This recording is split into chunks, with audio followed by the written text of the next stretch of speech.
God can't forgive me for what I've done to my best friend. A girl said, "God can't forgive me for what I've done to my best friend." That's how she started. No greeting, no hesitation, just those words spoken so quietly I almost didn't hear them through the lattice screen between us. Her voice didn't shake. It didn't break. It was flat, hollow, like someone who'd already accepted damnation and was just going through the motions of confession out of some last, desperate habit. I've been a priest for 23 years. I've heard confessions that made my stomach turn, confessions that kept me awake at night praying for guidance I wasn't sure I deserved to ask for. But there was something about the way she said it, not pleading, not crying, just stating it as fact, that made my throat tighten before she'd even told me what she'd done. I leaned forward slightly, my hands folded in my lap, and I said what I always say. God's mercy is infinite. There is no sin beyond His forgiveness if you come to Him with a truly repentant heart. The words felt thin as they left my mouth. She didn't respond right away. I could hear her breathing, slow and deliberate, like she was trying to decide whether to continue or just walk out. Then she laughed. Not a real laugh. A bitter, exhausted sound that didn't belong in a confessional booth. "You don't understand, Father," she said. "I don't want His forgiveness. I don't deserve it, and even if I did, it wouldn't change what I've done. It wouldn't bring her back." Bring her back. Those 3 words landed like stones in my chest. I didn't ask what she meant. Not yet. I've learned that in this booth, silence is often the only invitation people need to unburden themselves. So I waited. The church was quiet around us. It was a Tuesday afternoon, the kind of time when most people are at work or running errands, not seeking absolution. The late autumn light filtered through the stained glass windows, casting soft reds and blues across the empty pews. I could hear the faint hum of traffic outside, the distant sound of a door closing somewhere in the building. And then she began. Her name was Rebecca. She didn't tell me that right away, but she did eventually. And I think using her real name was part of her punishment for herself, stripping away the anonymity that confession offers, forcing herself to own every word.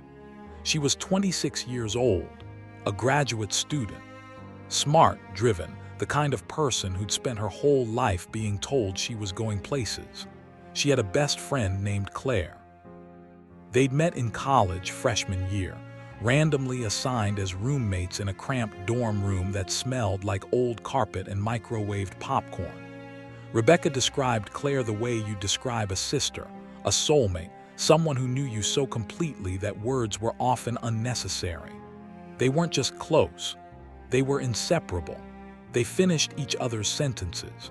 They knew each other's coffee orders, their family dramas, their secret fears. They'd stayed up countless nights talking about their dreams, their relationships, their futures. Claire wanted to be a teacher. She had this soft, patient way about her, Rebecca said, the kind of person who could make anyone feel seen. Rebecca's voice changed when she talked about Claire.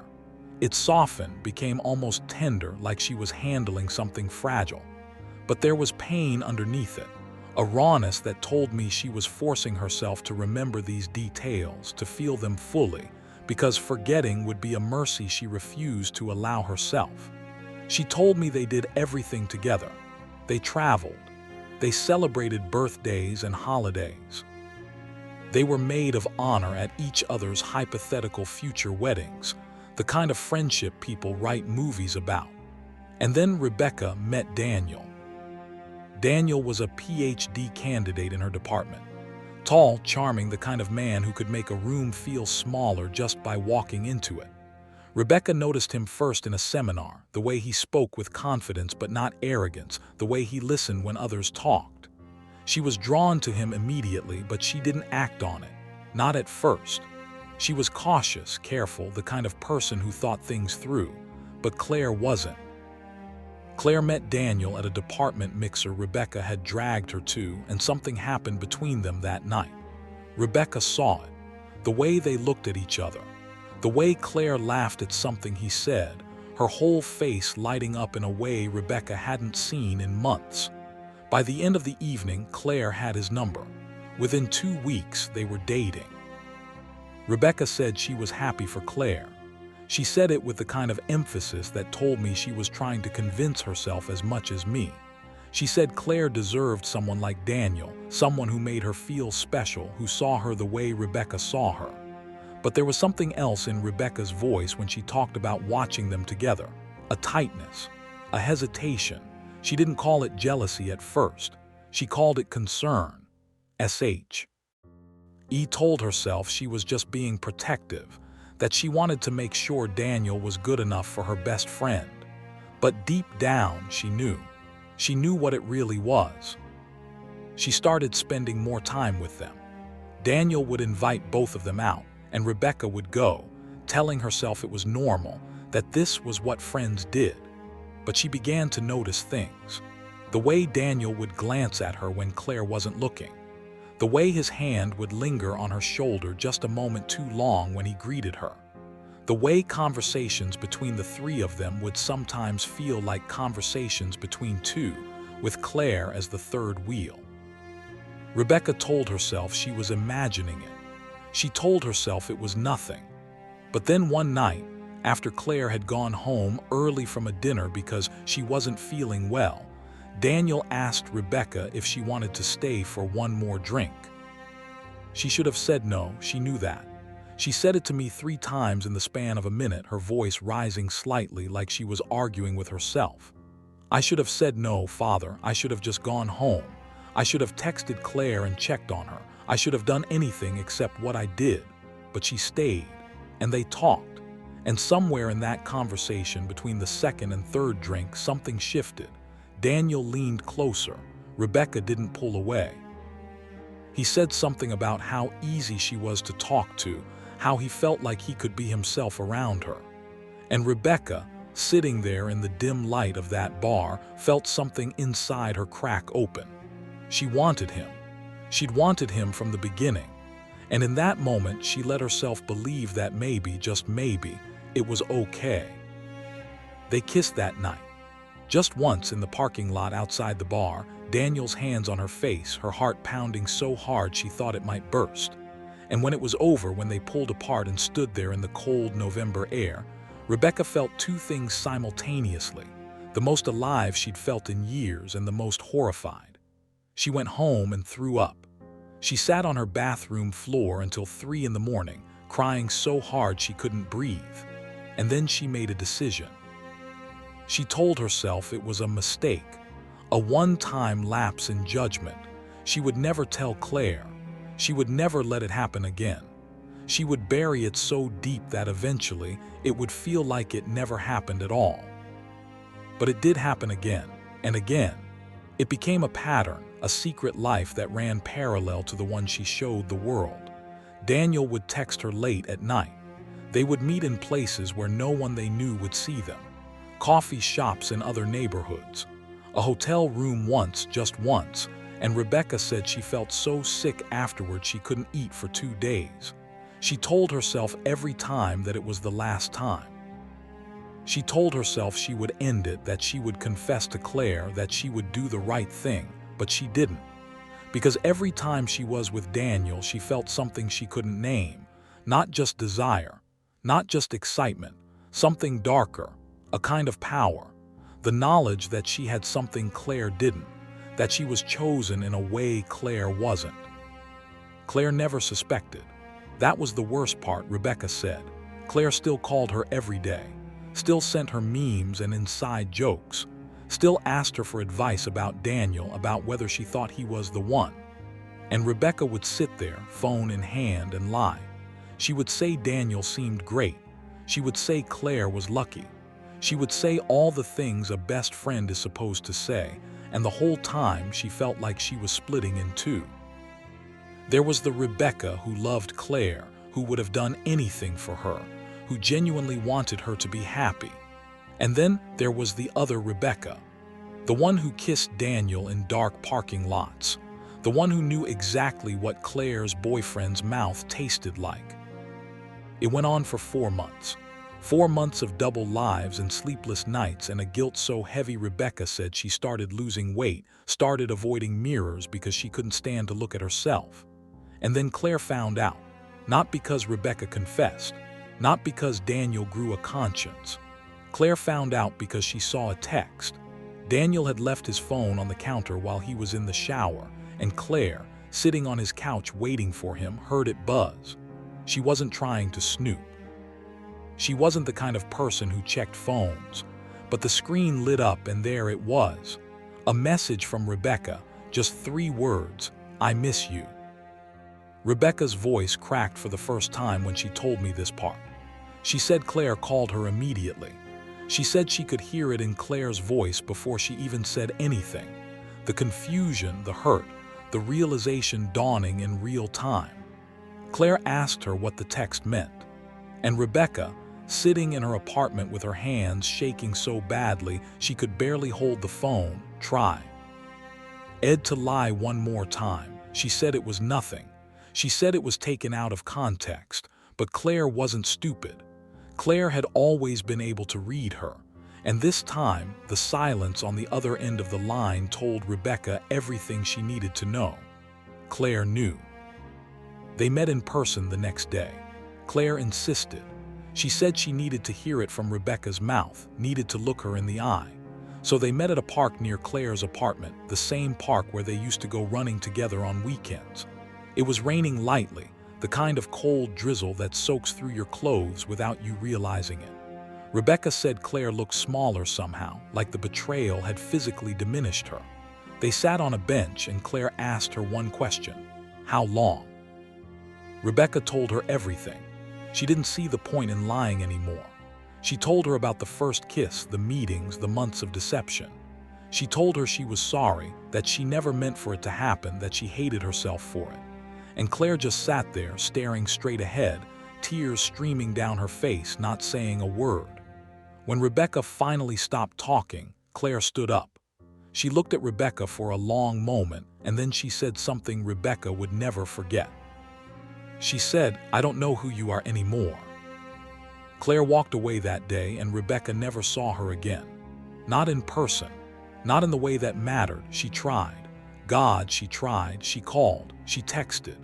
She sent emails that grew increasingly desperate, increasingly pathetic. She showed up at Claire's apartment twice, standing outside in the cold, pressing the buzzer until her fingers went numb, but Claire never answered. Daniel ended things with both of them within a week. He sent Rebecca a text that said he couldn't do this anymore, that it had gotten too complicated, that he needed space. He didn't apologize. He didn't take responsibility. He just disappeared, the way cowards do when the consequences of their actions finally catch up to them. And Rebecca was left alone with the wreckage of what she'd done. She told me she deserved it. The silence, the isolation, the way their mutual friends slowly stopped inviting her to things once word got around about what had happened. She said she welcomed it, actually, because at least it was something she could feel, something concrete. The worst part wasn't the judgment from others. It was the mornings. Waking up and forgetting for just a split second, that beautiful moment before consciousness fully returns, and then remembering that Claire was gone. Remembering why. She said it felt like falling every single day, that sickening drop in your stomach when you miss a step going downstairs, except it never stopped. She carried it with her everywhere. To class, to the grocery store, to bed at night where she would lie awake replaying every conversation, every moment, every choice that had led her to this point. 2 months passed like that. 2 months of Rebecca moving through her life like a ghost, barely eating, barely sleeping, showing up to her research obligations on autopilot. She stopped going to places she and Claire used to frequent. She changed her running route. She even switched coffee shops because the barista at their usual place had asked where Claire was, and Rebecca had stood there with her mouth open, unable to form words until she just turned and walked out. She thought about reaching out to Claire's family, to her mother who had always treated Rebecca like a second daughter, but she couldn't bring herself to do it. What would she even say? How do you apologize for destroying someone's trust so completely that they can't even stand to exist in the same city as you? Then one night late, it was a Thursday, Rebecca remembered because she'd been working on a paper that was due the next morning. She got a call from a number she didn't recognize. She almost didn't answer. It was past midnight, and unknown numbers at that hour usually meant spam or wrong numbers or nothing good. But something made her pick up. Maybe intuition. Maybe just the desperate hope that it might be Claire calling from a different phone. She answered, and a woman's voice said, "Is this Rebecca?" The voice was professional, measured, the kind of tone that immediately tells you something is wrong. Rebecca said yes, and the woman identified herself as a nurse from St. Catherine's Hospital downtown. Rebecca's first thought was that something had happened to her parents. Her mind went there immediately, that instinctive fear that sits in the back of everyone's consciousness. But the nurse said, "We have a patient here named Claire Morrison. You're listed as her emergency contact. There's been an accident." The words didn't make sense at first. Rebecca had to ask her to repeat them. Claire had removed her from her life completely, blocked her number, unfriended her on social media, made it clear she wanted nothing to do with her. Why would Rebecca still be her emergency contact? And what kind of accident? The nurse wouldn't give details over the phone. She just said Rebecca should come to the hospital as soon as possible. She said it in that careful way medical professionals do when they're trying not to alarm you, which only alarms you more. Rebecca grabbed her keys and drove to the hospital in a state she described as somewhere between panic and numbness. She said she doesn't remember the drive itself, doesn't remember parking or walking into the emergency room or speaking to anyone at the desk. The next thing she clearly remembered was standing in a hallway with fluorescent lights that were too bright and antiseptic smell that made her nauseous, and a doctor, a young man with tired eyes and a wedding ring, telling her that Claire had been in a car accident, a serious one. Claire had been driving home from her parents' house, taking a route she'd driven hundreds of times, when another car ran a red light and hit her driver's side door. The impact was severe. Claire had been rushed into surgery. They'd done everything they could. Rebecca heard herself ask if Claire was going to be okay. She heard the question come out of her mouth, heard how small and childlike it sounded. And the doctor, this man who probably had to deliver this kind of news more often than anyone should, looked at her with something like pity and said Claire was in critical condition. She'd suffered severe internal injuries, a traumatic brain injury. They'd stabilized her for now, but the next 24 to 72 hours would be crucial. He used the word crucial, and Rebecca wanted to scream at him to just say what he meant, to stop hiding behind medical terminology and tell her if Claire was going to live or die. But she didn't scream. She just nodded. She just stood there nodding like an idiot while her entire world collapsed for the second time in as many months. They let her see Claire. That surprised her. She thought surely someone, Claire's parents, another friend, someone, would have arrived by now and told the hospital that Rebecca wasn't supposed to be there, that she'd lost the right to be at Claire's bedside. But the nurse led her down a corridor to the ICU, and there was Claire, lying in a hospital bed surrounded by machines that beeped and hummed and breathed for her. She had tubes everywhere. Her face was swollen and bruised, barely recognizable. There was a bandage wrapped around her head. Her eyes were closed. Rebecca stood in the doorway, unable to move, unable to process that this broken body was the same person who used to dance around their college dorm room to bad pop music, who used to laugh so hard at stupid jokes that she'd snort and then laugh harder at her own snorting. Rebecca sat down in the chair next to the bed. She didn't know what else to do. She reached out slowly, carefully, and took Claire's hand. It was warm. That surprised her. With all the machinery and the stillness, she'd expected it to be cold. But Claire's hand was warm and real and present, even if the rest of her seemed impossibly far away. Rebecca sat there holding her hand and started talking. She didn't plan to. She didn't think about it. She just opened her mouth and words started coming out. She said she was sorry. She said it over and over until the words lost meaning, until they were just sounds shaped by guilt and grief. She told Claire about the last 2 months, about how empty everything had felt without her. She told her about the morning she'd tried to make her favorite breakfast, blueberry pancakes, and had broken down crying in her kitchen because Claire wasn't there to eat them with her.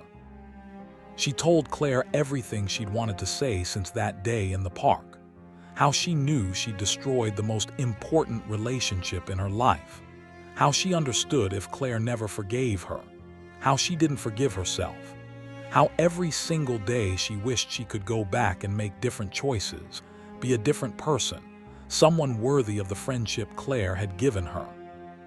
She talked until her voice was hoarse, until a nurse came in to check Claire's vitals and gave Rebecca a sympathetic look that said she'd probably heard dozens of people have one-sided conversations with unconscious patients.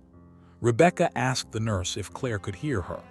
The nurse said they didn't know for sure, but that some studies suggested people in comas could sometimes process sounds and voices. She said it couldn't hurt to keep talking, so Rebecca did. She stayed at the hospital for 36 hours straight. She didn't leave except to use the bathroom. She didn't eat. She barely drank water. She just sat there holding Claire's hand and talking and praying. And she admitted to me that she wasn't even sure she believed in God, not really. Not in a way that felt concrete, but she prayed anyway because what else was there to do? She prayed with a desperation she'd never felt. Before, making bargains she knew she had no right to make. She promised that if Claire lived, she would spend the rest of her life making amends. She would dedicate herself to becoming the kind of person Claire had believed she was. She would never lie again, never betray anyone again, never put her own desires above someone else's well-being. She made these promises to a God she wasn't sure was listening, in a hospital room that smelled like disinfectant and decay. Claire's parents arrived on the second day. Rebecca saw them coming down the hallway and her stomach dropped. Claire's mother, Sandra, had always been warm to Rebecca, had welcomed her into their home countless times, had hugged her and fed her and treated her like family. But the woman who walked into that ICU room looked like she'd aged 10 years. Her face was drawn and pale, her eyes red from crying. Claire's father was behind her, one hand on his wife's shoulder, his jaw set in that way men do when they're trying to hold themselves together. They saw Rebecca sitting there and stopped, just stopped in the doorway and stared at her. Sandra's expression shifted through several emotions in rapid succession: confusion, recognition, and then something harder, something that looked like anger. Rebecca stood up immediately. She started to say something, started to explain that the hospital had called her, that she'd come as soon as she heard, but Sandra cut her off. "You need to leave," she said. Her voice wasn't loud, she didn't yell, but the coldness in it was worse than any shouting could have been. Rebecca tried again. She said she was sorry, said she just wanted to be there for Claire, and Sandra's face crumpled. "You've done enough," she said, and this time her voice did break. "You've done more than enough. Please, just go." Claire's father didn't say anything. He just looked at Rebecca with an expression that made her feel like she was something contaminated, something that needed to be removed. Rebecca told me she left without arguing. She didn't feel like she had the right to argue. She walked out of that hospital room and down the corridor and out into the parking lot where it had started raining again. She sat in her car and cried so hard she threw up in a parking lot trash can. She cried for Claire. She cried for Claire's parents. She cried for the friendship she'd destroyed and the person she'd become. And then she drove home and waited. She called the hospital every few hours asking for updates, but they wouldn't give her information anymore. She wasn't family. She wasn't the emergency contact anymore. She was nobody. She tried reaching out to mutual friends, but the few who responded were curt. their messages making it clear they knew what had happened and where their loyalties lay. 3 days after the accident, Rebecca got a text from a number she didn't recognize. It was brief. Claire passed away this morning at 6:47 a.m. Funeral arrangements pending. The family has asked that you not attend. Rebecca read those words sitting at her kitchen table with a cup of coffee growing cold in front of her. She read them 5 times, 10 times, 20 times, trying to make them mean something different. But they didn't change. Claire was dead.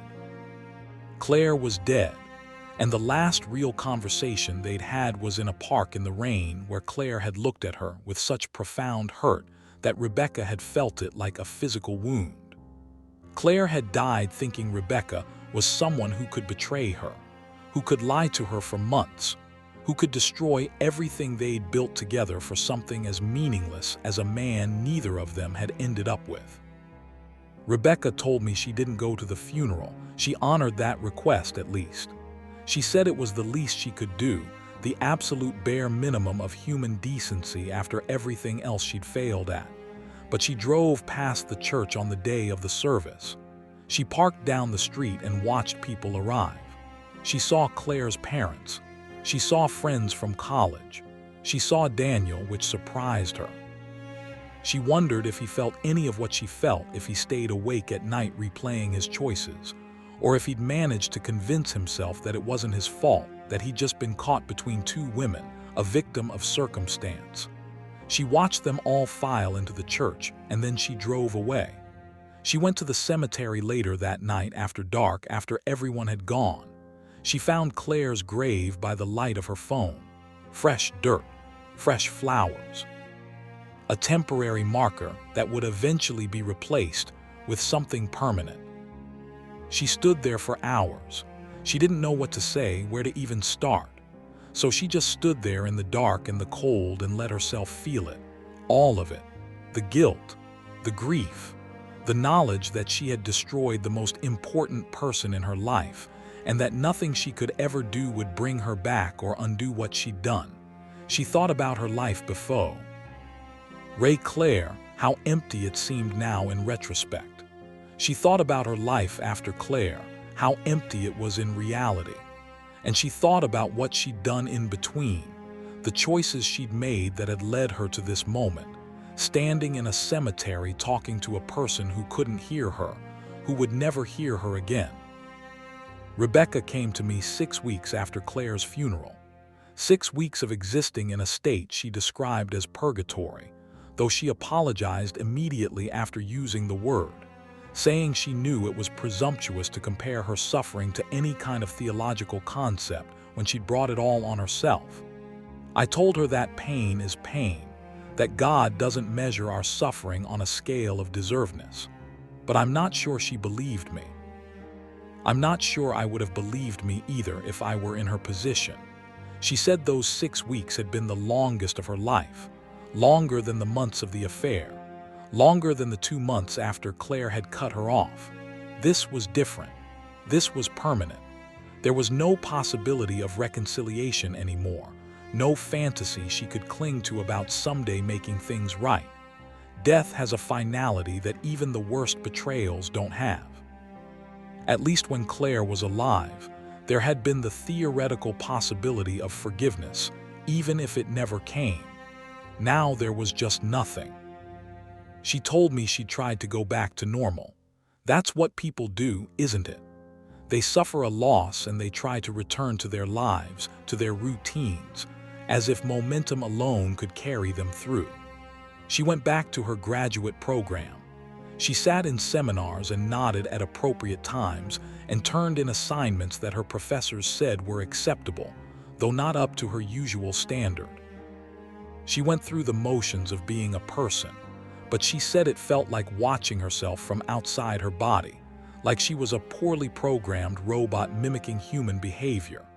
She would catch herself sometimes, in the middle of reading or cooking or showering, and realize she had no idea what she'd been doing for the last 10 minutes. Time kept passing, but she wasn't really present for any of it. The worst moments were the ones where she forgot. She'd be doing something mundane, standing in line at the grocery store, walking to campus, lying in bed at night. And she'd think of something she wanted to tell Claire, some small observation or stupid joke or piece of news. Her hand would move toward her phone before she remembered. And then it would hit her again, that fresh wave of realization, and she'd have to live through Claire's death one more time. She said it happened multiple times a day at first. Then maybe once a day. Then every few days. But it never stopped completely. There was always some moment where her brain forgot that Claire was gone, and remembering became its own small death. She started having dreams about Claire. Not nightmares, which might have been easier to process. Just normal dreams where Claire was alive and they were doing ordinary things together. Getting coffee, watching movies, having the kind of meaningless conversations that make up the bulk of any real friendship.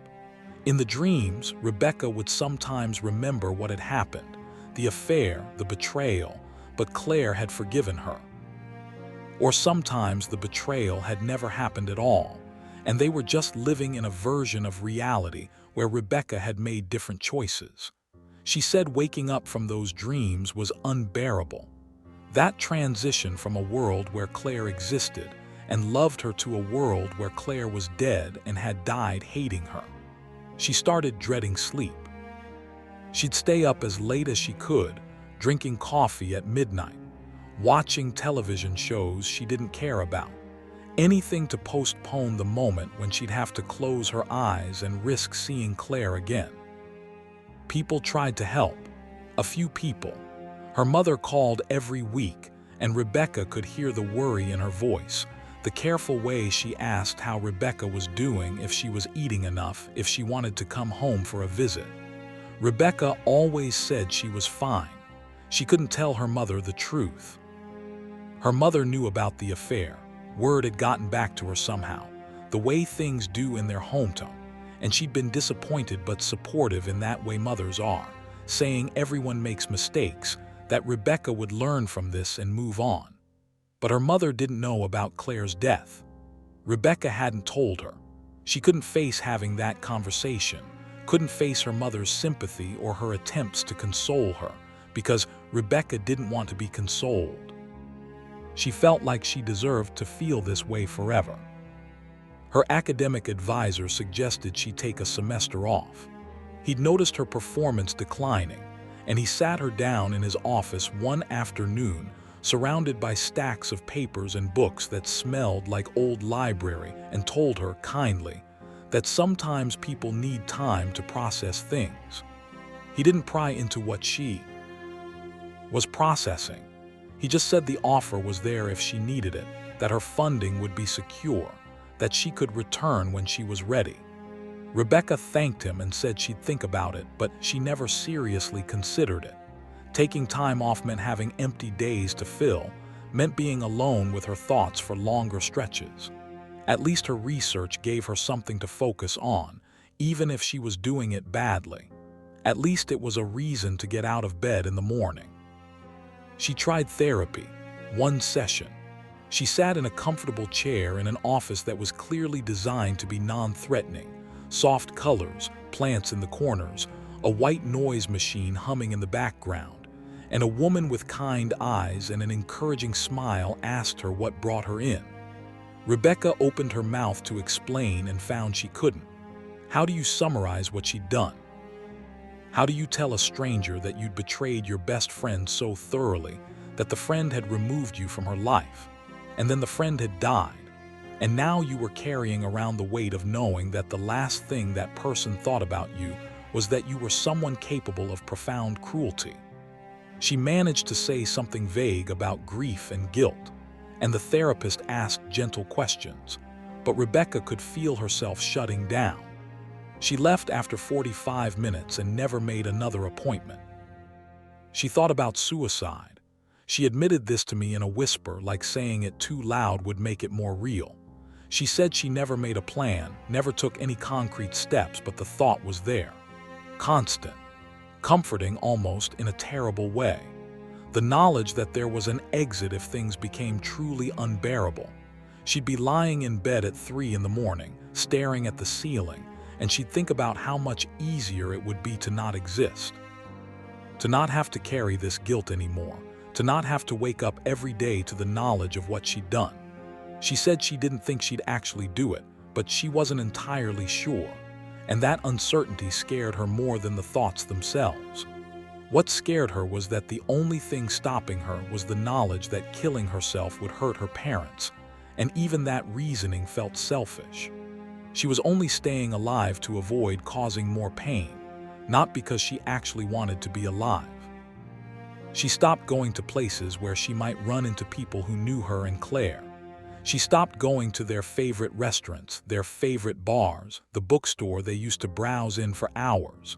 She changed her entire geography, remaking her life around avoidance. But she couldn't avoid herself. That was the problem. Everywhere she went, she brought herself with her, and herself was the problem. She'd look in mirrors and see someone she didn't recognize. Or worse, someone she did recognize but wished she didn't. She started understanding why some religious traditions talk about penance, about the need to actively suffer for your sins. Because guilt without outlet is its own kind of torture. At least if you're being punished, at least if someone is holding you accountable, there's a structure to it. There's a beginning and hopefully an end. But this was just endless. That's when she started thinking about God. She'd grown up Catholic, though she drifted away from it in college the way a lot of young people do. It wasn't a dramatic rejection, just a slow fade. Sleeping through Sunday Mass because she'd been up late studying, then skipping it because she had brunch plans, then just not going anymore.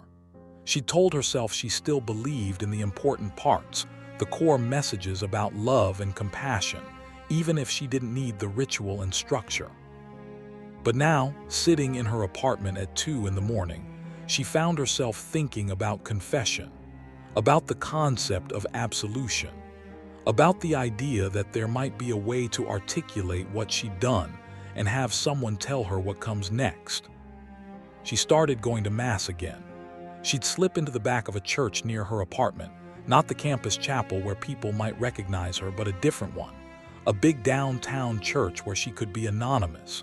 She'd sit in the back pew and listen to the readings and the homilies and watch other people take communion, though she never went up herself. She didn't feel worthy. She'd listen to the priest talk about forgiveness and mercy and God's infinite love, and she'd think, but surely not for this. Surely there's a limit. Surely some things are unforgivable. And then she'd feel guilty about that too, about doubting God's capacity for forgiveness, about making her sin bigger than His grace. Guilt upon guilt upon guilt, layers of it, infinite.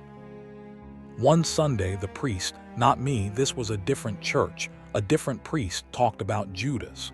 About how Judas's real sin wasn't betraying Jesus because Jesus could have forgiven that. His real sin was despair. His real sin was believing that his betrayal was bigger than God's love. So instead of seeking forgiveness, he killed himself. Rebecca said something in her chest tightened when she heard that.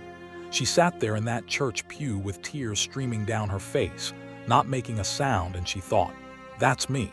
That's what I'm doing. I'm choosing despair. And yet even knowing that didn't make the despair go away. Because understanding the shape of your sin doesn't automatically give you the ability to repent from it. She started reading about forgiveness.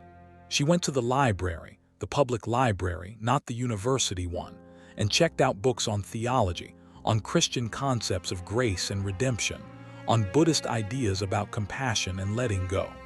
She read accounts of people who'd done terrible things and found ways to live with themselves afterward.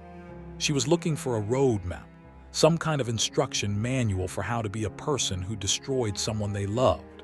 But every book felt insufficient. Every philosophy felt like it was written for people whose sins were different from hers. Or maybe she just wasn't ready to hear what they were saying. Maybe she was still too deep in her own suffering to accept any path out of it.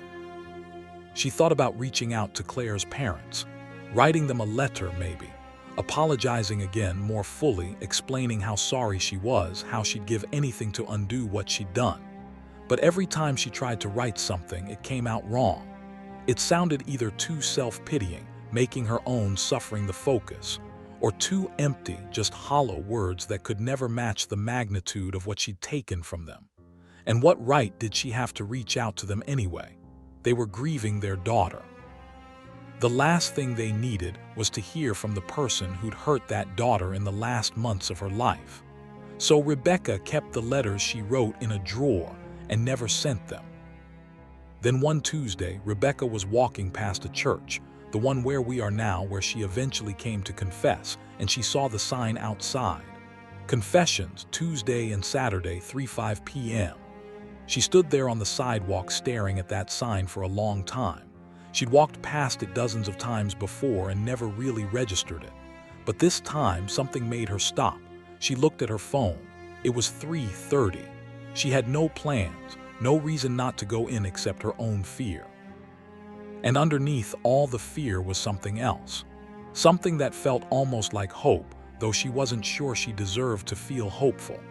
The possibility that maybe, just maybe, there was someone who could hear what she'd done and tell her what came next. Not forgive her necessarily. She didn't think she could accept forgiveness, but at least witness it. At least acknowledge the weight of what she was carrying. She went inside. The church was quiet and dim, lit mostly by afternoon light filtering through stained glass. There were maybe 5 other people scattered in the pews, each lost in their own thoughts or prayers. Rebecca walked slowly toward the confessional booth in the side chapel, her footsteps echoing softly on the stone floor. She could see there was someone inside. A small light was on, indicating the priest was there. Her heart was pounding. Her palms were sweating. She almost turned around 3 separate times. But something kept her moving forward. Some need that was bigger than her fear. She opened the door to the booth and sat down in the small wooden seat. The screen between us was latticed, enough to provide anonymity but not enough to create real separation. She could see my outline on the other side, could hear me shift slightly in my seat. I said something, the traditional greeting, asking how long it had been since her last confession, and she said she didn't remember. Years, maybe 5 years, maybe more. And then there was silence. Long enough that I wondered if she'd changed her mind, if she was going to leave. But then she spoke, and those were the first words out of her mouth. God can't forgive me for what I've done to my best friend. Part 4. I didn't respond right away when she said that. I've learned over the years that the first thing someone says in confession is rarely the whole truth. It's an opening, a way to test the waters, to see if this space is safe enough to hold what they're really carrying. So I sat there in the quiet of that booth, my hands folded in my lap, and I waited. I could hear her breathing on the other side of the screen, uneven and shallow, like someone trying very hard not to cry. After a moment, I said something simple. I said, "Tell me what happened." And she did. Everything I've told you so far, she told me. The affair with Daniel, the betrayal of Claire, the months of lies, the accident, the death, Claire's parents asking her not to come to the funeral, the dreams, the guilt. All of it came pouring out in this flood of words that's sometimes coherent and sometimes fragmented, jumping around in time, doubling back to emphasize certain details, as if saying them once wasn't enough to convey their weight. She talked for almost an hour. I didn't interrupt except occasionally to ask a clarifying question or to encourage her to continue when she seemed to lose momentum. The confessional booth isn't a large space, but somehow it held all of what she was saying, all of that pain and regret and grief. When she finally stopped talking, when her voice trailed off into silence, I could hear her crying. Not sobbing, just quiet tears, the kind that come when you've exhausted yourself. I gave her a moment and then I asked her a question. I asked, "Do you believe that what you did was wrong?" She laughed at that same bitter sound I'd heard at the beginning. She said, "Of course I do. How could I not? I destroyed her. I destroyed the person I loved most in the world." I nodded even though she couldn't see me clearly through the screen. I said, "And do you wish you could change what you did?" Again, she laughed, but this time it broke into a sob. She said, "Every second of every day. I would give anything to go back and make different choices. To be different, to be the person she thought I was." I asked her, "If you could speak to Claire now, what would you say?" The question seemed to surprise her. There was a long pause, and then she said very quietly, "I'd tell her I'm sorry. I'd tell her she deserved so much better than what I gave her. I'd tell her that losing her was the worst thing that's ever happened to me, and that I know I only have myself to blame. I'd tell her that I loved her, that I love her, that I'll never stop loving her, even though I have no right to anymore." I let those words sit in the air between us for a moment. Then I said what I'd said at the beginning, but this time with the full weight of her confession between us. I said, "God's mercy is infinite. There is no sin beyond His forgiveness if you come to Him with a truly repentant heart." And Rebecca, because by this point she told me her name, Rebecca said exactly what I knew she would say. She said, "But I don't want His forgiveness, Father. I don't deserve it. What I did was unforgivable." I leaned forward slightly, closer to the screen. I said, "That's not for you to decide." My voice came out more firm than I'd intended, and I saw her shape shift on the other side of the screen, straightening slightly. I continued more gently. "Rebecca, do you know what pride is? Real pride, I mean, not arrogance or vanity." She said she didn't know what I meant. I said, "Pride is believing that your sin is bigger than God's grace. Pride is looking at the cross and saying, 'That wasn't enough for me. My wrongdoing is too great even for that.' Do you see? When you say God can't forgive you, you're making yourself the measure of all things. You're putting your judgment above His." She was quiet for a long time. Then she said, "But Father, how can I accept forgiveness when Claire can't give it to me? When she died thinking I was someone who betrayed her, when I never got the chance to make it right." And this was the heart of it. This was the real question underneath all the others. Not whether God could forgive her, but whether she could live in a world where the person she'd wronged couldn't. I took a breath. I said, "You're carrying two different kinds of guilt, Rebecca. One is the guilt of your actions, the affair, the lies, the betrayal. That guilt is real and appropriate. That guilt is what brings you to repentance. But the other guilt, the guilt about Claire's death, that's something different. Claire died in a car accident. A driver ran a red light. You didn't cause that. You didn't kill her." Rebecca's voice rose slightly, more emotion in it than I'd heard yet. She said, "But if I hadn't betrayed her, if we'd still been friends, maybe she wouldn't have been on that road at that time. Maybe she would have been with me and we'd have taken a different route or left at a different time, or," I interrupted her gently, "or maybe the accident would have happened anyway. Or maybe she'd have been in a different accident on a different day. Or maybe she'd have lived to be 90. You can't know. None of us can." I continued, "You're trying to control things that were never in your control. You're trying to rewrite history in your mind, creating versions of events where your choices somehow determine everything that happens after. But life doesn't work that way. Yes, you hurt Claire. Yes, you betrayed her trust in a profound way. Yes, that's something you need to carry and learn from. But you didn't cause her death.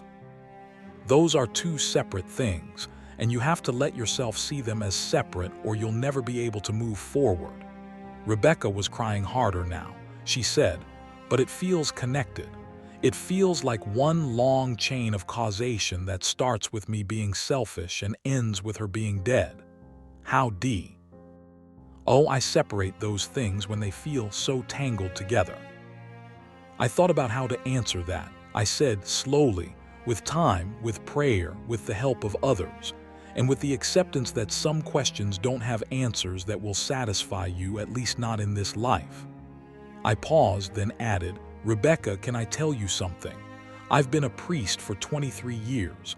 I've heard thousands of confessions. And I can tell you that the people who come in here genuinely tormented by what they've done, who can barely look at themselves in the mirror because of their guilt, those are rarely the people who are beyond redemption. The truly lost ones are the people who don't care. the ones who hurt others and feel nothing. You're not one of those people. Your guilt, as painful as it is evidence that you have a conscience, that you understand the difference between right and wrong, that you're capable of growth and change. She said, but what do I do with it? This guilt. If I accept God's forgiveness, doesn't that mean I'm letting myself off the hook? Doesn't that mean I'm saying what I did wasn't that bad? I shook my head, even though she couldn't fully see me. No, I said. Accepting forgiveness doesn't mean pretending the sin didn't happen or wasn't serious. It means acknowledging what you did, feeling appropriate remorse, making amends where possible, and then, this is the hard part, allowing yourself to be loved anyway. By God, eventually by yourself, maybe even by others. I let that sit for a moment, then said, refusing forgiveness isn't noble, Rebecca. It's not honoring Claire's memory. It's just another form of self-centeredness. You're so focused on your own guilt and your own suffering that you're making this about you rather than about doing the actual work of becoming better. That seemed to hit something. She was quiet for a long moment, and when she spoke again, her voice was different, smaller, more uncertain. She said, what does that work look like? How do I become better when the person I hurt isn't here anymore? How do I make amends to someone who's dead? I said, you live differently. You take what you've learned from this terrible experience and you let it shape how you treat everyone else from now on. You become the kind of person who keeps their commitments, who tells the truth even when it's difficult, who values their relationships enough to protect them. You become someone Claire would have been proud to know, even if she's not here to see it. I continued, and you forgive yourself. Not today, probably not for a long time, but eventually. Because carrying this guilt forever doesn't serve anyone. It doesn't bring Claire back. It doesn't undo what happened. It just keeps you trapped in the worst moment of your life, unable to move forward, unable to do any good in the world because you're so weighed down by the past. Rebecca said, very quietly, I don't know if I can do that, Father. Forgive myself. It feels impossible. I said, it probably feels impossible now. But with time, with grace, with work, it becomes possible. Not easy, but possible. And that's all you need to start with, possibility. There was another stretch of silence. Then Rebecca said something that surprised me. She said, do you think Claire forgives me? I chose my words carefully. I said, I don't know, I didn't know Claire, but I'll tell you what I believe. I believe that death changes us. I believe that whatever Claire understood or felt at the moment of her death, she understands things differently now. I believe that she's in God's presence, and in that presence, she sees things from an eternal perspective rather than a temporal one. She sees not just what you did, but why. She sees not just the betrayal, but the whole person you are, the good and the bad. And I believe that God's love flowing through her gives her a capacity for forgiveness that she might not have had when she was still limited by human pain and anger. Rebecca said, you really believe that? I said, I do, I have to. Because otherwise, what's the point of any of this? What's the point of faith if it doesn't offer us hope that love is stronger than hurt, that mercy is more powerful than judgment, that we're more than the worst things we've ever done? She was crying again, but it sounded different this time. Softer, maybe less desperate. She said, I want to believe that. I want to believe she forgives me, that God forgives me. I want to believe I can someday forgive myself, but I don't know how to get from here to there. I said, you start by accepting the forgiveness being offered to you right now, right here. You start by saying yes to grace instead of no. You start by taking one small step toward healing instead of staying frozen in your guilt. I walked her through an act of contrition. I gave her absolution, speaking the ancient words that priests have spoken for centuries to people carrying all manner of burdens. God, the Father, of mercies, through the death and resurrection of his Son, has reconciled the world to himself and sent the Holy Spirit among us for the forgiveness of sins. Through the ministry of the Church, may God give you pardon and peace, and I absolve you from your sins in the name of the Father, and of the Son, and of the Holy Spirit. I made the sign of the cross. Rebecca was silent on the other side of the screen. Then she said, so quietly I almost didn't hear her, "Thank you, Father." But she didn't leave right away. She sat there for another moment and then she said, "Father, can I ask you something else?" I said, "Of course." She said, "Do you think God put me in that hospital room with Claire before her parents arrived? Do you think He gave me that time with her for a reason?" I thought about that. I said, "I don't know if God orchestrates every small detail of our lives like that. But I do know that He can work through any circumstance, even terrible ones, to bring about something meaningful. Maybe you were meant to be there. Maybe Claire, even unconscious, needed to hear what you said to her. Or maybe you needed to say it, needed that moment of honesty before she was gone. Either way, it happened. You were there. You told her the truth, and that matters." Rebecca said, "I told her I loved her. In the hospital room, I told her over and over. Do you think she heard me?" I said honestly, "I don't know, but I hope so. And even if she didn't hear it with her ears, I believe love has a way of reaching people that transcends our normal understanding of communication. I believe that on some level she knew. She always knew." Rebecca let out a long, shaky breath. She said, "I'm going to try, Father, to do what you said, to live differently, to become someone better. I don't know if I can, but I'm going to try." I said, "That's all any of us can do, try, and trust that God's grace will meet us in our trying." She stood up to leave then. I could hear her moving on the other side of the screen, gathering herself. But before she opened the door, she said one more thing. She said, "Father, I know you said God forgives me, and I'm trying to accept that, but I need you to know I'm never going to stop missing her. I'm never going to stop wishing I'd done things differently. That's never going to go away." I said, "I don't think it should go away. That pain, that regret, it's part of how you honor her memory now. It's part of what will keep you from making the same mistakes again. The goal isn't to stop feeling. The goal is to feel it without letting it destroy you, to carry it without being crushed by it." She opened the door and left. I sat there in the confessional booth for a while after she was gone, thinking about her story, praying for her and for Claire, and for all the people caught in the wreckage of betrayal and loss. I thought about how many people are walking around carrying guilt like that, guilt that feels too big to confess, too terrible to forgive. I thought about how many relationships are broken not by malice but by weakness, by momentary selfishness, by the small compromises we make that accumulate into catastrophe. I thought about how death complicates everything, taking away the possibility of reconciliation, freezing relationships in their worst moments, leaving the living to carry questions that can never be answered. I've seen Rebecca a few times since then. Not in confession, she hasn't come back to the booth, but at Mass she sits in the same place in the back and she stays for the whole service now. Sometimes she takes communion. The first time I saw her go up to receive the Eucharist, I felt something in my chest tighten with hope. It meant she was accepting it, maybe not fully, maybe not easily, but she was accepting grace, allowing herself to be fed by something bigger than her guilt. That's progress. That's healing beginning, even if it's happening slowly, even if she has years of work ahead of her. I don't know what the rest of Rebecca's story will look like. I don't know if she'll ever fully forgive herself, if she'll ever be free of the weight of what happened. I don't know if she'll find love again, friendship again, if she'll be able to trust herself not to hurt people the way she hurt Claire.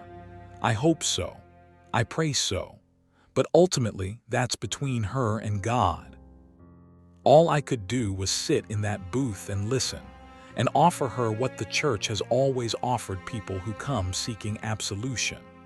The promise that no sin is too great for God's mercy, that no betrayal is beyond the reach of His love, that even in our worst moments, we remain His beloved children. But here's what haunts me about her confession, what I think about late at night when I'm alone with my own thoughts and doubts. She said God can't forgive her.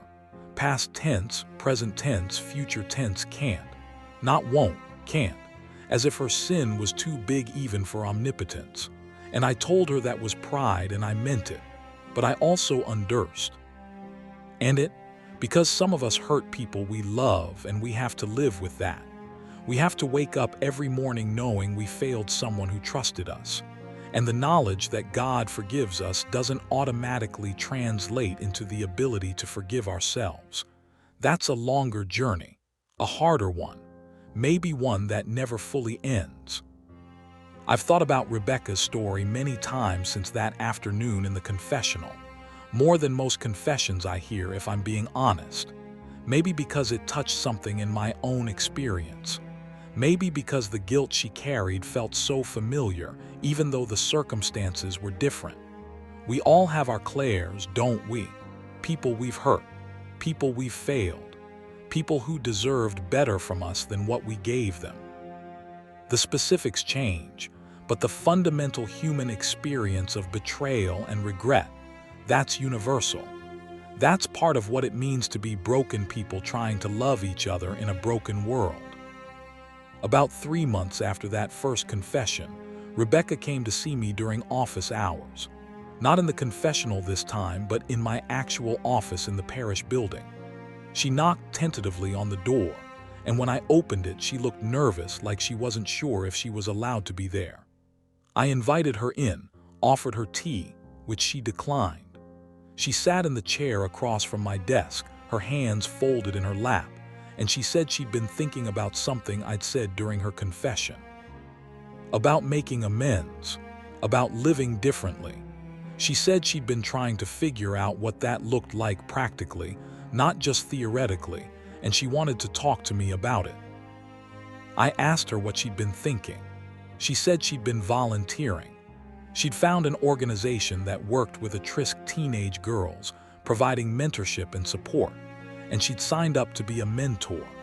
She was matched with a 15-year-old named Maria who was struggling in school, who had a complicated home life, who reminded Rebecca a little bit of herself at that age, smart but directionless, capable but not sure what she was capable of.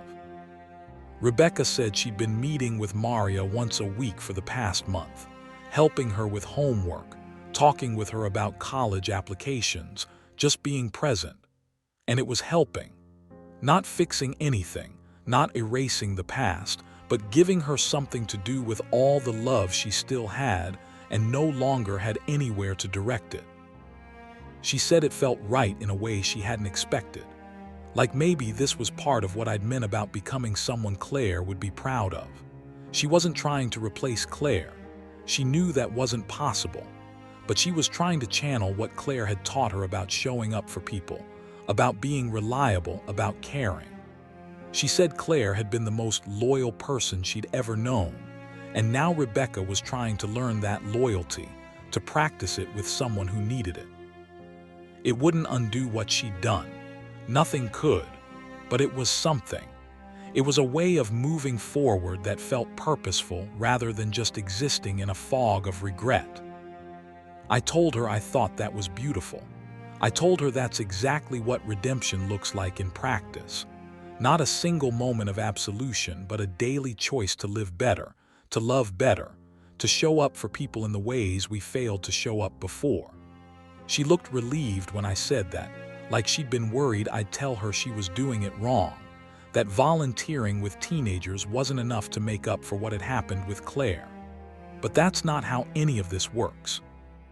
There is no scale where you can balance your sins against your good deeds and come out even. There's just the ongoing work of becoming more fully human, more fully loving, more fully present to the people God places in your life. Rebecca told me something else that day too. She said she'd written a letter to Claire, not to send anywhere, Claire was dead and Rebecca knew that, but just to write it, to put into words everything she'd never got to say.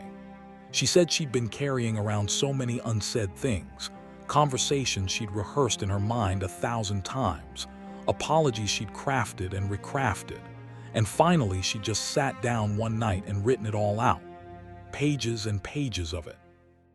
She told Claire about the guilt she carried, about how much she missed her, about all the small moments she wished she could share with her. She'd apologized again, more fully than she'd been able to in the hospital room. And then, at the end, she told Claire about Maria, about trying to do better, about trying to honor Claire's memory by being the kind of friend to others that she should have been to Claire. She said writing the letter had done something for her. Not closure.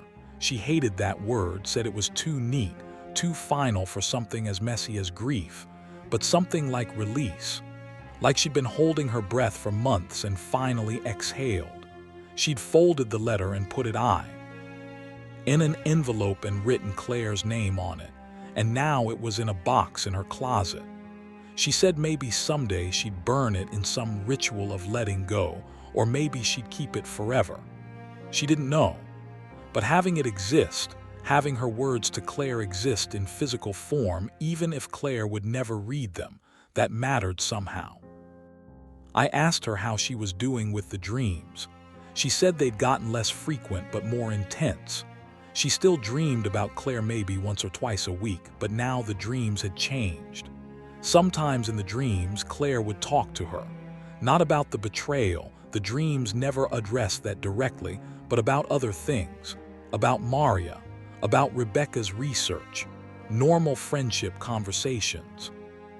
Rebecca said she'd wake up from those dreams feeling split in two, grateful to have seen Claire again, devastated to remember she was gone. But she was learning to live with that split feeling, to accept that she could feel multiple contradictory things at once. Grief and gratitude, regret and hope, guilt and the slow, tentative possibility of forgiveness. She asked me if I thought it was strange that she talked about Claire in the present tense sometimes. She said she'd catch herself doing it, telling Maria, "My friend Claire would have loved this book," or thinking, "Claire would be proud of me for showing up today." And then she'd have to correct herself, remind herself that Claire was dead, that the relationship existed only in past tense now. But the correction felt wrong somehow, felt like a betrayal of a different kind. Because Claire might be dead, but Rebecca's love for her wasn't. That was still present tense, still ongoing. And maybe that meant the relationship in some form was ongoing too, even if it was one-sided now, even if it existed only in Rebecca's heart and memory. I told her I didn't think that was strange at all. I told her that's how we keep people alive after they die. We carry them with us. We let them influence our choices. We have conversations with them in our minds. I told her about saints, about how Catholics believe in the communion of saints, this idea that death doesn't sever our relationships with those who have gone before us, that we remain connected across that boundary. Rebecca seemed comforted by that. She said she liked the idea that maybe Claire was still somehow present, still somehow part of her life, even if Rebecca couldn't see her or talk to her in the normal ways. Then she asked me something harder. She said, "Father, do you think I'll ever be able to have another close friendship? Not to replace Claire, I know I can't do that, but just, will I ever be able to trust myself enough to let someone in again? To be vulnerable with someone without being terrified that I'll hurt them the way I hurt her?" I was quiet for a moment, thinking about how to answer that. Finally, I said, "I think so, but it will take time. And it will require you to forgive yourself, at least partially, before you can fully open up to someone else. Because if you're still carrying this level of self-condemnation, you'll either keep people at arm's length to protect them from you, or you'll let them in but be so afraid of failing them that the friendship will be suffocating." I continued, "The goal isn't to forget what happened with Claire or to pretend you're not capable of hurting people. You are capable of it. We all are. The goal is to learn from it, to understand the circumstances and choices that led you there, and to build safeguards so you don't make those same mistakes again. And then to trust that you've grown, that you're not the same person you were when you made those choices, that you can offer something real and good to people without destroying them in the process." Rebecca nodded slowly, taking that in. She said, "I think that's going to be the hardest part, trusting myself again, believing I deserve to have people in my life after what I did." We talked for almost 2 hours that day. about forgiveness and friendship and the long, slow work of healing, about Maria and what Rebecca was learning from mentoring her, about Rebecca's research, which she said she was finally able to care about again after months of just going through the motions, about her parents, who she'd finally told about Claire's death and who'd been more understanding than she'd expected, flying out to visit her, taking her to dinner, just being present in their quiet, parental way. About the small signs of life returning, how she'd laughed at something Maria had said the previous week, really laughed, and had been startled by the sound of her own laughter because it had been so long. How she'd gone to a movie by herself and enjoyed it. How she was sleeping slightly better, eating slightly more, functioning slightly closer to normal. Before she left, she thanked me. She said the confession 3 months earlier had given her something she desperately needed. Not absolution exactly, because he still struggled to accept that, but permission. Permission to try to move forward. Permission to believe that moving forward wasn't a betrayal of Claire's memory. Permission to imagine a future where she wasn't defined entirely by the worst thing she'd ever done. She said she was still working on it, still had bad days where the guilt threatened to swallow her whole, but she was working on it. And that was more than she'd been able to say before. I saw Rebecca regularly after that. Not in formal counseling sessions. I'm a priest, not a therapist, and I'd encouraged her to see an actual therapist, which she finally did. But she'd stop by occasionally to update me on how things were going. She told me about Maria's progress in school, how the girl had brought her grades up and was starting to talk about college. She told me about joining a hiking group, pushing herself to do something social even though it felt uncomfortable at first. She told me about visiting Claire's grave on what would have been her birthday, bringing flowers, sitting there for an hour just talking to the headstone like Claire could hear her. She said it felt silly but also necessary, like she was maintaining a relationship even though one party was absent. About a year after her first confession, Rebecca came to me with something unexpected. She said she'd been contacted by Claire's mother. Sandra had found one of the letters Rebecca had written but never sent, not the long one to Claire, but a shorter one Rebecca had written to Sandra and Claire's father months ago, apologizing, expressing her condolences, trying to articulate her grief and regret. Rebecca had never sent it, but she'd mentioned it to a mutual friend who'd apparently mentioned it to Sandra, and Sandra had asked if she could read it. Rebecca had sent it, not expecting anything in return, just honoring Sandra's request, and Sandra had written back. The letter from Sandra wasn't long.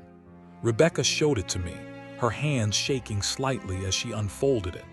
Sandra wrote that she'd spent the past year angry at Rebecca, at Daniel, at the driver who'd run the red light, at God for taking her daughter. She wrote that she wasn't ready to forgive Rebecca, might never be ready, and she didn't want Rebecca to expect that from her.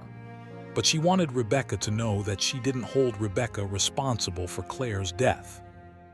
That she understood those were separate things, the betrayal and the accident. That Claire had been moving on, had been healing, had been planning to go back to school for her master's degree. That the last few months of Claire's life, while painful, hadn't been entirely defined by what happened with Rebecca. Claire had been working through it. She'd been finding her way forward. Sandra wrote that she was telling Rebecca this not to make her feel better, but because she thought Rebecca deserved to know the truth. That Claire had died hurt by Rebecca's betrayal, yes, but not destroyed by it. That Claire had been stronger than that, more resilient than that. Sandra wrote that she suspected Claire would have eventually forgiven Rebecca, not because what Rebecca did was okay, but because forgiveness was part of who Claire was. She'd always believed in second chances, in people's capacity to grow and change. Sandra wrote that she couldn't give Rebecca the forgiveness Rebecca probably wanted, but she could give her this: the knowledge that Claire hadn't died broken, hadn't died as just a victim of Rebecca's choices. She died as a whole person who'd experienced a betrayal and was in the process of healing from it. Rebecca cried when she showed me that letter. She said it was the greatest gift anyone could have given her, not forgiveness, but truth. The truth that Claire's life and death were bigger than just Rebecca's betrayal. That Claire had her own story, her own journey, her own resilience. That Rebecca wasn't the center of Claire's narrative the way she'd been thinking of herself. It was humbling and relieving all at once. It didn't erase Rebecca's guilt. She'd still done what she'd done, but it gave her a more complete picture of what had happened and of who Claire had been in those final months. I asked Rebecca how she felt after reading Sandra's letter. She thought for a long time before answering. Finally, she said, "Lighter, not light. I don't think I'll ever feel light again, not fully, but lighter. Like I've been carrying this story where I'm the villain who destroyed Claire, and now I have a different story. One where I hurt Claire badly and Claire was hurt, but Claire was also herself, was also strong, was also healing. I'm still the person who betrayed her. That doesn't change. But maybe I'm not the person who broke her beyond repair. Maybe she was never as broken as I thought. Maybe I was projecting my own brokenness onto her." That was an important moment, I think.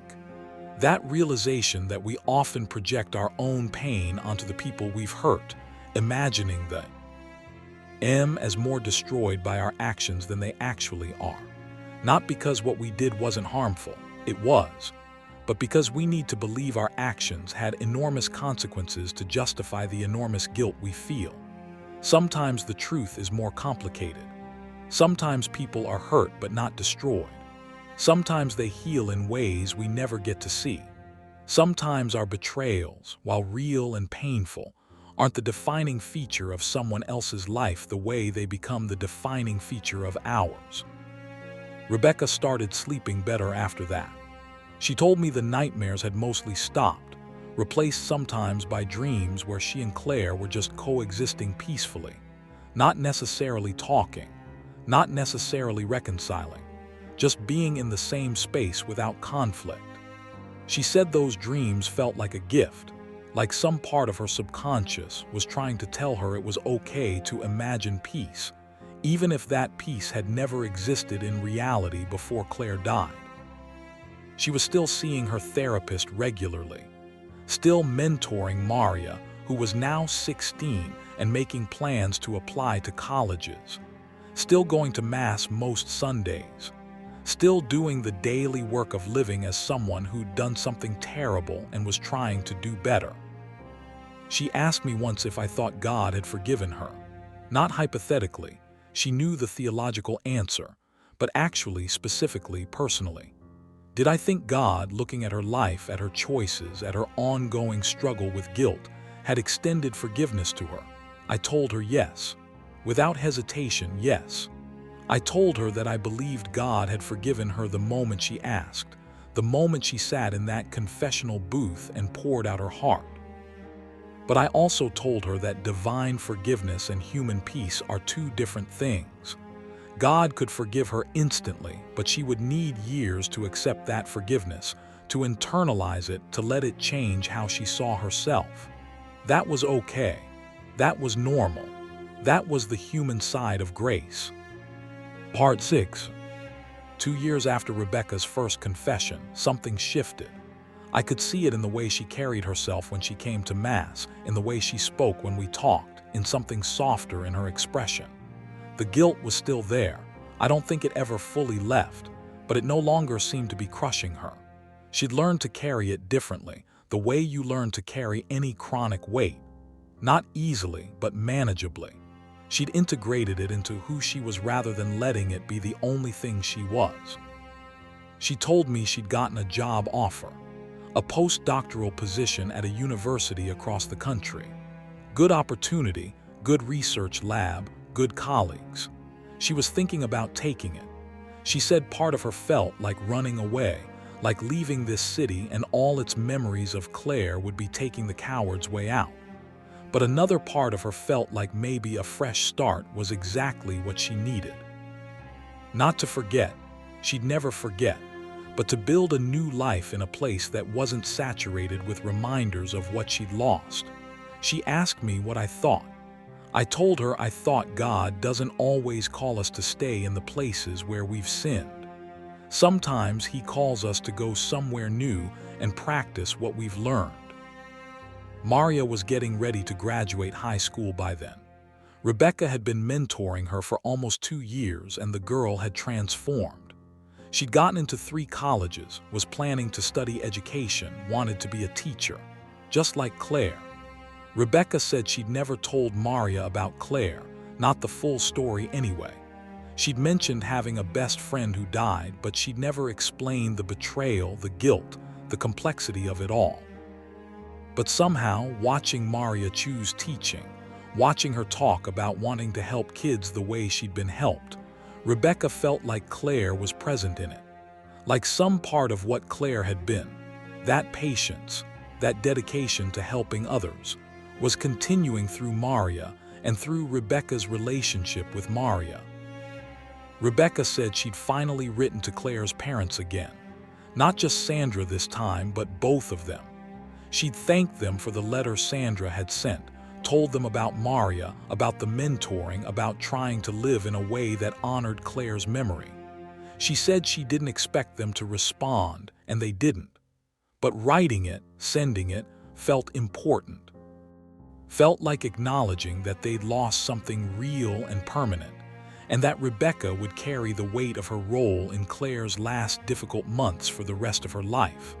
Not as punishment, but as remembrance, as a way of keeping Claire present. She decided to take the job. She came to tell me before she left, sitting in my office one last time. She said she wanted to thank me, that the conversation in the confessional 2 years earlier had quite literally saved her life.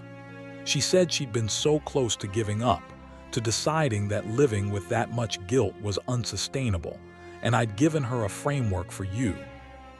Understanding that guilt differently, for seeing it not as evidence of her irredeemable brokenness, but as evidence of her conscience, her capacity for growth, her fundamental humanity.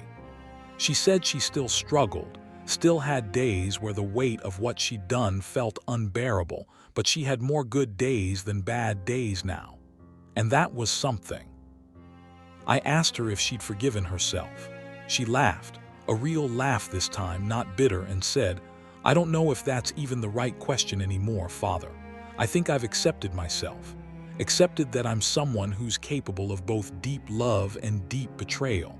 Capable of hurting people I care about. Capable of learning from that hurt and trying to do better. I don't know if I'll ever wake up and think, what I did to Claire is okay now. But I also don't wake up every day thinking I should die because of it. That's progress, right?" I told her yes, that was absolutely progress. That acceptance might be more valuable than forgiveness anyway, because acceptance doesn't erase what happened or pretend it wasn't serious. Acceptance just means you've looked at the full truth of who you are, the good and the bad, and decided you're still worth the effort of getting up each day and trying. She smiled at that, a small, sad smile that carried a lot of weight. She said she hoped she could keep believing that, keep living like someone who deserved to take up space in the world despite what she'd done. Before she left my office, she gave me something, an envelope. She said it was a copy of the letter she'd written to Claire, the long one from 1.5 years earlier. She said she wanted someone else to have it, someone who knew the whole story, just so it existed in more than one place. Just so if something happened to her, there'd be a record of what she'd needed to say. I told her I'd keep it safe, and I have. It's in my desk drawer right now, sealed, unread by me. I've never opened it. It's not for me, but I keep it because she asked me to, because sometimes people need to know their truths are held by someone else, even if that person never looks at them. She moved across the country and we kept in touch sporadically.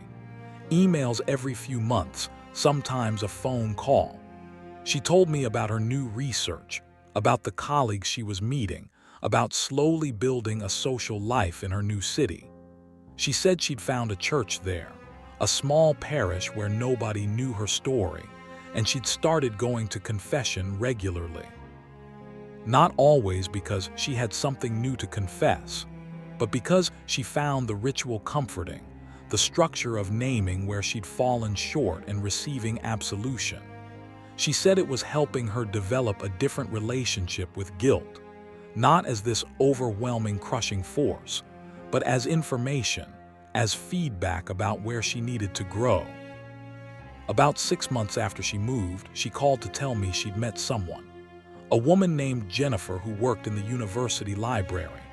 They'd started talking one day when Rebecca was researching something, and the conversation had stretched for over an hour, and then they'd gotten coffee and then dinner, and now they were dating. Rebecca sounded nervous telling me this, like she was waiting for me to judge her, to tell her it was too soon, to say she didn't deserve happiness. But I just told her I was glad. I told her that healing doesn't mean punishing yourself forever, that learning to trust yourself again enough to be vulnerable with someone new, that was actually evidence of how far she'd come. She said Jennifer knew about Claire. Not right away, but after they'd been seeing each other for a couple months, Rebecca had told her everything. The affair, the betrayal, Claire's death, the guilt, all of it.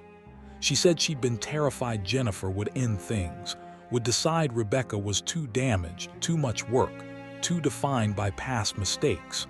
But Jennifer had listened, had asked questions, had held Rebecca while she cried, and then had said something Rebecca hadn't expected.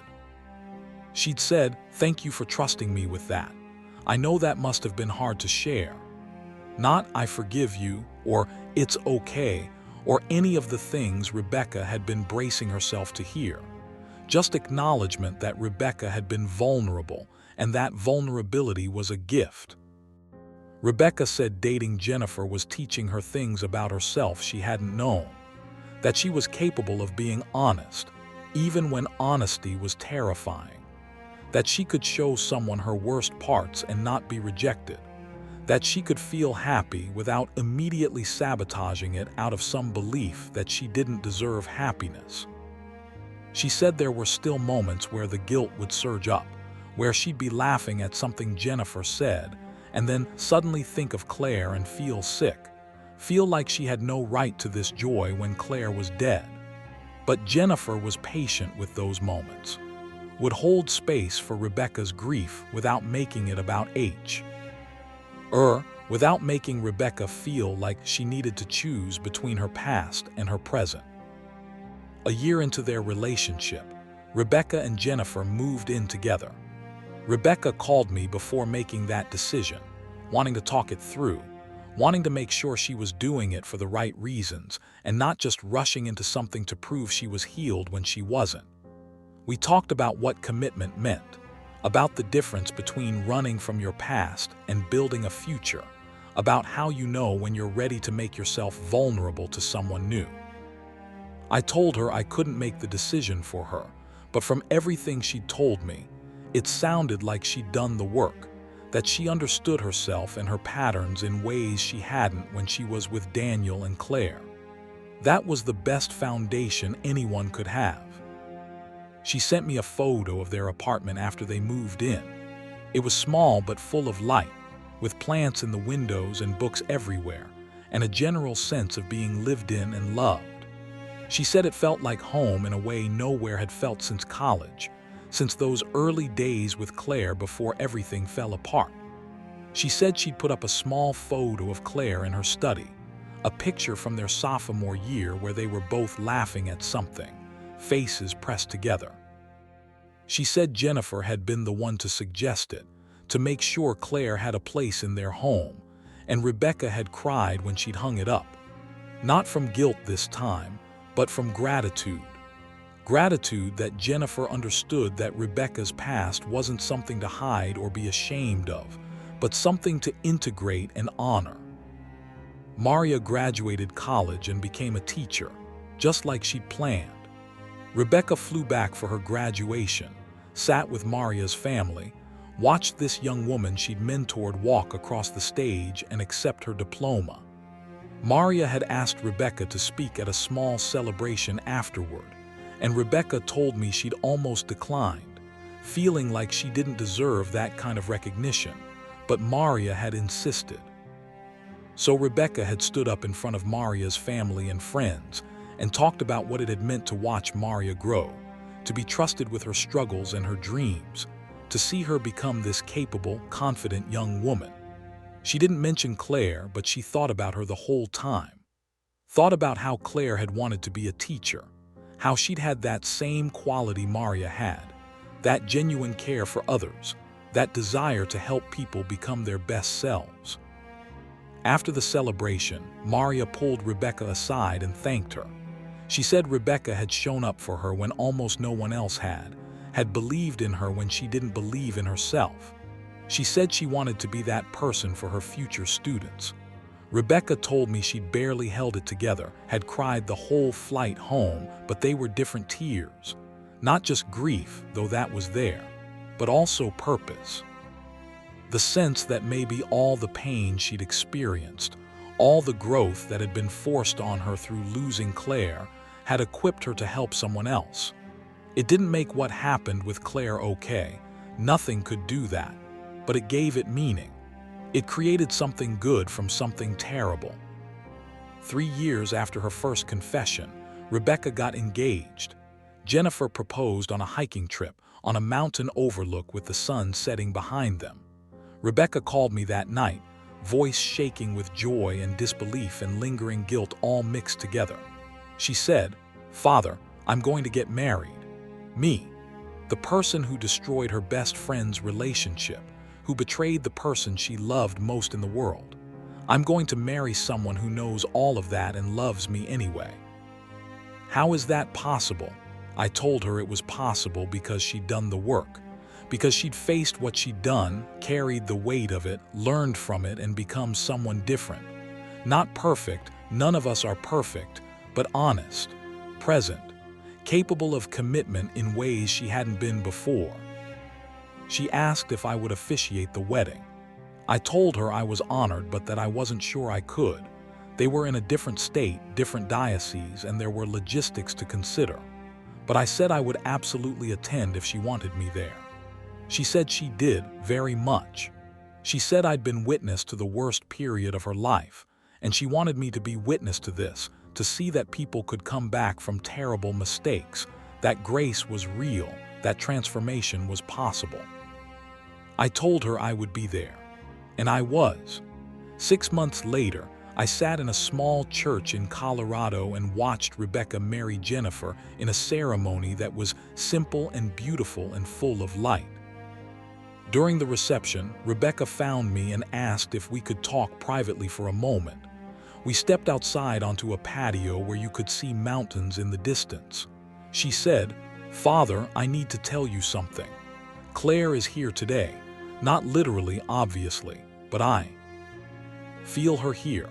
Jennifer and we made a donation to a teaching scholarship in Claire's name.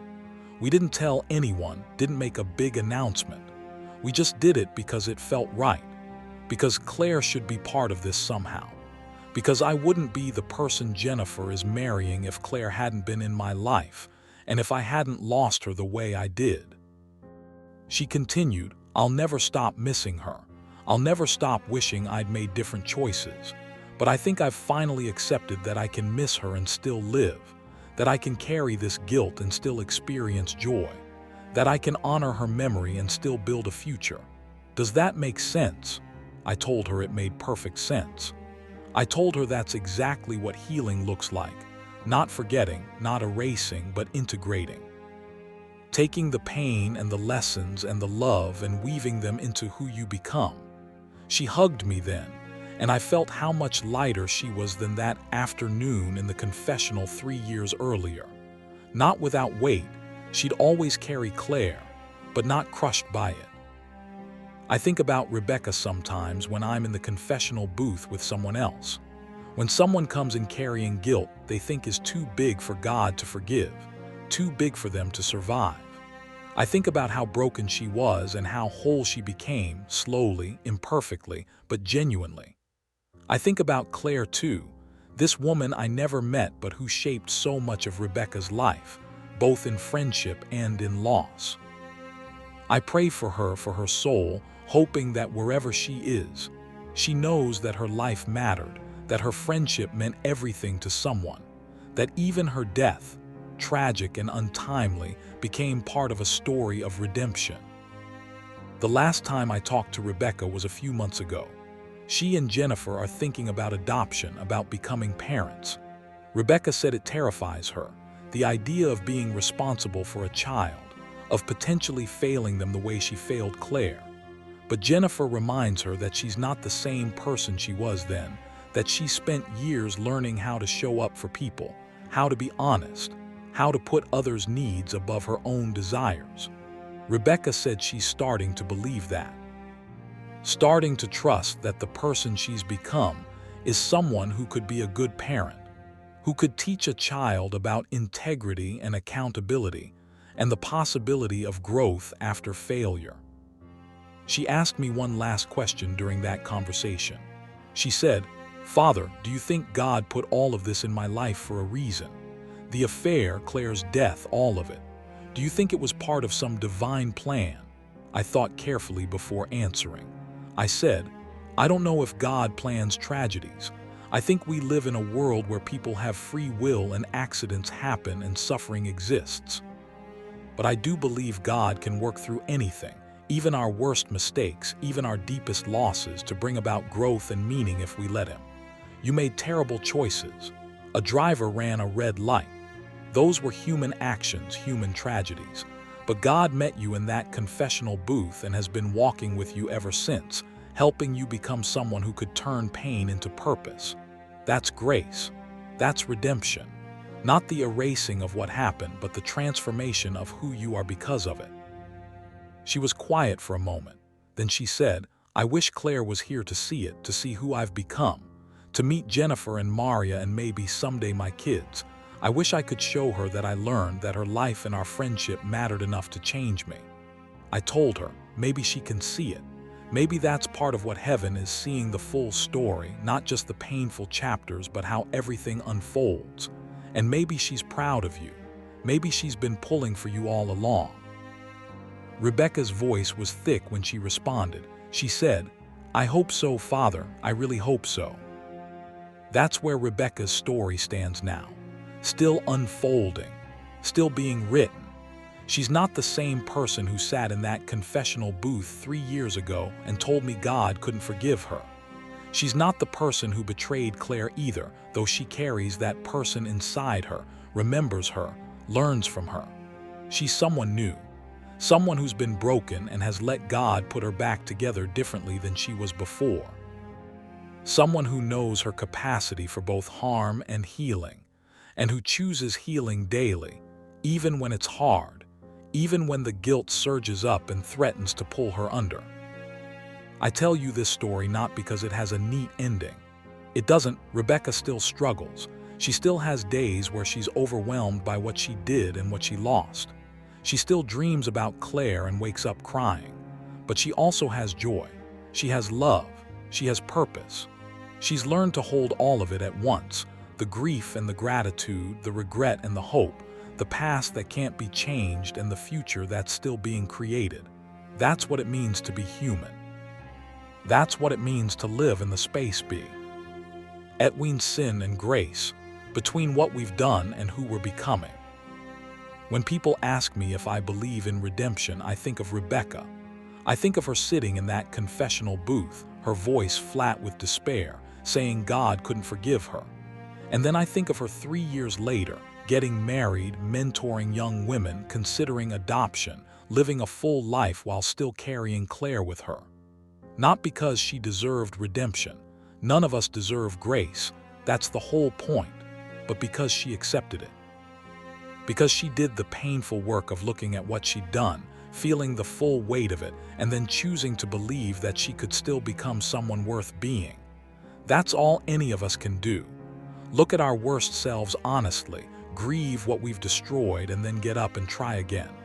and again, and again, until slowly, imperfectibly, we become people who cause less harm and create more love. That's the story I hold when I sit in this confessional booth.